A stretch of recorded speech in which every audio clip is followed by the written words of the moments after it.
இன்றைய செய்தித்தாள்கள் வந்திருக்கக்கூடிய தலையங்களை பார்க்கலாம். அந்த வரிசையில் ஹிந்து தமிழ் நாளிதழ் சுற்றுச்சூழலும் வளர்ச்சியுங்கிற தலைப்பில் போஸ்கோ நிறுவனத்திற்கு அனுமதி வழங்கப்பட்டிருப்பது பற்றி ஒரு தலையங்கம் எழுதியிருக்காங்க. இது போன்ற பெரிய முதலீடுகள் வறுமையிலிருந்து மக்களை மீட்டெடுக்க தேவை இருந்தாலும் சுற்றுச்சூழலும் வளர்ச்சியும் ஒன்றோடு ஒன்று தொடர்புடையவே அதை அரசு கவனத்தில் கொள்ள வேண்டும் எழுதப்பட்டிருக்கு. டெக்கன் கிரானிக்கல் நாளிதழ் சில மாதங்களுக்கு முன்பு இந்த விலையேற்ற புள்ளி இன்ஃப்ளேஷன் ரேட், இந்த ப்ரைஸ் ரேட் எல்லாம் கொஞ்சம் குறைஞ்சிருக்கிறத வந்து சுட்டி காட்டியிருக்காங்க. இருந்த போதிலும் முட்டை இறைச்சி பொருட்களோட விலை இன்னும் அதிகமாகவே இருக்குங்கிறத சுட்டி காட்டி ஒரு புறம் விலையேற்றம், ஒரு புறம் பட்டினி என்று மக்கள் கஷ்டப்படுவது இந்த அரசனுடைய நிர்வாக கோளாறை காட்டுகிறது அப்படின்னு தலையங்கம் முடிஞ்சிருக்கு. டைம்ஸ் ஆஃப் இந்தியா நாளிதழ் அதே உணவுப் பொருட்கள் விலையேற்றம் குறைந்திருப்பது பற்றி ஒரு தலையங்கம் எழுதியிருக்காங்க. இந்த விலையேற்றத்தை கட்டுப்படுத்தி விட்டோம் என்று ரிசர்வ் வங்கி மெத்தனமாக இருந்து விடக்கூடாது, இல்லை ஒரு கண்டினியூஸான ஒரு காஷியஸ் ஸ்டெப்ஸ் தேவை என்றதை வலியுறுத்தியிருக்கு.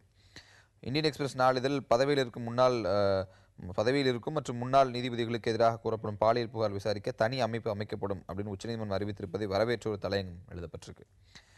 த ஹிந்து ஆங்கில நாளிதழ் சிறைகளில் இருக்கும் மீனவர்கள் விடுவிப்பது குறித்து இந்திய இலங்கை ஒப்பந்தம் பற்றி தலையங்கம் எழுதியிருக்காங்க. அமைச்சர்கள் மட்டத்தில் நடைபெறும் இந்த பேச்சுவார்த்தை இரு நாடுகளுக்குள் நிலவும் பதற்றத்தை குறைக்கும், ஆழ்கடல் மீன்பிடிப்பு தான் இந்திய மீனவர்களுக்கு நிரந்தர தீர்வாக இருக்கும் அப்படின்னு தலையங்கம் எழுதப்பட்டிருக்கு. தினத்தந்தியிலும் இதே ஒரு சப்ஜெக்ட் தான் தலையங்கம் எழுதப்பட்டிருக்கு. தலைப்பை பார்த்தீங்கன்னா சேதாரம் இல்லாத உபகாரம் அப்படின்னு எழுதப்பட்டு இந்த மீனவர்கள் விடுவிக்கப்பட்டதற்கு பல்வேறு காரணமாக இருந்திருக்கு அப்படின்றத சுட்டி காட்டியிருக்காங்க.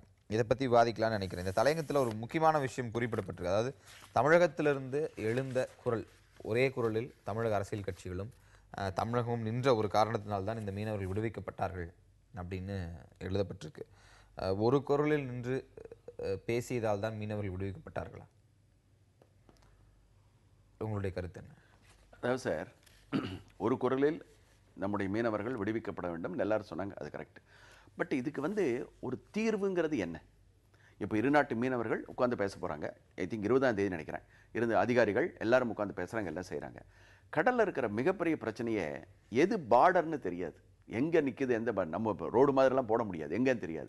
ஸோ இவங்க அங்கே போகும்போதோ அல்லது இந்த சில குறிப்பிட்ட வலைகளை உபயோகித்து நீங்கள் மீன் பிடிக்கூடாதுன்னு அவங்க சொல்கிறதுனால அங்கிருந்து வர்றவங்களும் தமிழ் மீனவர்கள் நிறைய பேர் நம்ம இதுக்கு வர்றாங்க, இங்கிருந்து போகிறவங்களும் இருக்காங்க. ஒரு சின்ன கடற்பரப்பு, அவ்வளோதான், கிட்டத்தட்ட ஒரு 20-22 கிலோமீட்டருக்குள்ள. ஸோ இதுக்கு என்ன வழின்னு நம்ம யோசிச்சு இதுக்கு ஒரே ஒரு தீர்வை என்ன அமையும்னு கேட்டிங்கன்னா, ஒரு 15 நாள் நாங்கள் மீன் பிடிக்கிறோம், ஈவன் டீப் சி ஃபிஷிங் சேர்த்து சொல்கிறோம், ஆழ்கடல் மீனுக்கு சேர்த்து ஒரு 15 நாள் அவங்க பிடிக்கட்டும் அப்படிங்கிற மாதிரி ஒரு சின்ன இது போல் நான் சொல்கிறது ஒரு யோசனை தான். இது மாதிரி ஏதாவது ஒரு விஷயங்கள் அதில் பேசி ஒரு தீர்வை எட்டினாதான் இந்த 2-3 மாசமா அந்த சிறையில் அங்கே கிடைக்கிறது, இங்கே 2-3 மாசமா அவங்க இருக்கிறது, இதெல்லாம் இல்லாமல் 2 நாடுகளுக்கும் இடையே ஒரு சுமூகமான உணர்வு இருக்கணும், ஒரு உறவும் இருக்கணும். அப்படின்னா ஒரு நிரந்தர தீர்வாக இது ஒவ்வொரு தடவை மீட் பண்ணி பேசினாங்க அப்படின்னு இல்லாமல் நிரந்தர தீர்வாக இந்த தடவை அமையணும். அதுக்கு தமிழ்நாடு இருக்கிற எல்லா கட்சிகளும் ஒட்டுமொத்தமாக குரல் கொடுக்குறாங்கிறது வரவேற்கப்பட வேண்டிய விஷயம். குரல் கொடுக்குறாங்க, அது வரவேற்கணும் ரவிச்சந்திரன் சொல்றாரு. இந்த தலையங்கத்திலும் அதுதான் எழுதப்பட்டிருக்கு. ஒன்றாதல் கண்டே என்று குரல் எழுப்பியதால் 836 மீனவர்கள் துரிதமாக விடுதலை செய்யப்பட்டனர்னு எழுதப்பட்டிருக்கு. இதை நீங்கள் முழுமையாக ஏற்றுக்கிறீங்களா? அதாவது நம்ம இந்த பிரச்சனையில் பொதுவாக எல்லாருமே குரல் கொடுத்தாங்கங்கிறது நமக்கு தெரிஞ்ச ஒரு விஷயந்தான். ஆனால் இந்த குரலினுடைய விளைவாக இது வரைக்கும் என்னெல்லாம் நடந்திருக்கு? ஏன்னா இது மட்டும் இல்லை, வேறு சில இன்சிடென்ட் இருந்திருக்கு. இப்போ உதாரணமாக காமன்வெல்த் மாநாட்டுக்கு எதிராக, இல்லை ஐநாவில் இலங்கைக்கு எதிரான அமெரிக்க தீர்மானத்துக்கு எதிராக கூட தமிழகத்திலிருந்து அப்படி ஒன்றுபட்ட குரல்கள் போனது.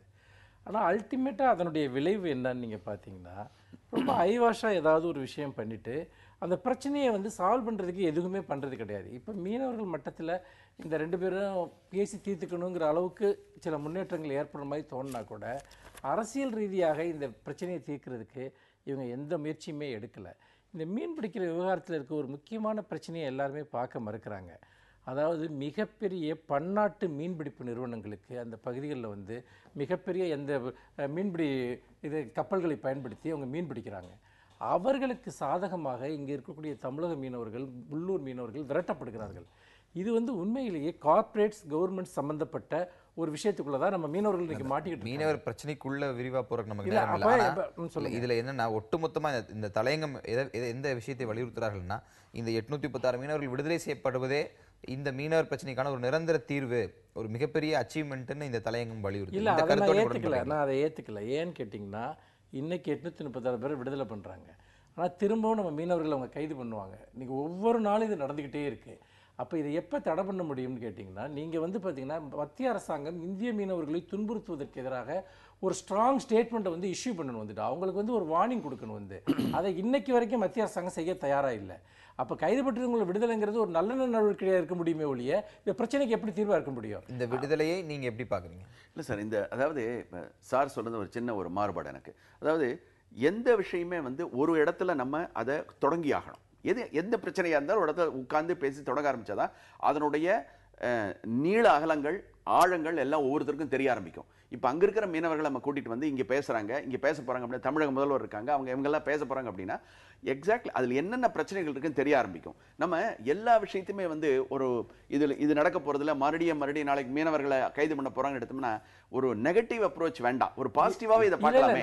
நான் என்ன சொல்கிறேன்னா, இதில் மீன் பிடிக்கிறது எல்லை தாண்டது மட்டும் பிரச்சனை இல்லை, இதுக்குள்ளே அரசியல் பிரச்சனைகள் இருக்குன்னு சொல்கிறேன்.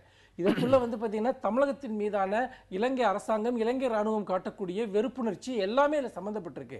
அந்த நாட்டினுடைய இனப்பிரச்சனையை தவிர்த்து விட்டு, அந்த நாட்டினுடைய இனப்பிரச்சனைக்கும் தமிழகத்திற்கும் இடையிலான உறவை தவிர்த்து விட்டு, வெறுமனே மீன் பிடிக்க எல்லை கடந்து மீன் பிடிக்கிறதுனால தான் அவங்க வந்து தாக்குறாங்க அப்படின்னு விஷயத்தை ரெடியூஸ் பண்ணுறதை நான் ஏற்றுக்கிடல வந்துட்டு. இந்த அரசியல் பிரச்சனையோட சேர்த்து தான் இதை நம்ம பார்க்க முடியும். அந்த பிரச்சனைகள் தீராத வரைக்கும் தமிழக மீனவர்களுடைய பிரச்சனை தீரவே போகிறதில்லை. அடுத்த கட்டத்தில் ஒரு முக்கியமான நேஷனல் டெவலப்மெண்ட், தேசிய அரசியல் ஏற்பட்ட ஒரு முன்னேற்றம் பற்றி விரிவாக பேச இருக்கிறோம். இந்த விவாதத்தை இந்த அளவில் நிறைவு செய்து இடைவேளைக்கு பிறகு நம்ம தொடர்ந்து பேசலாம்.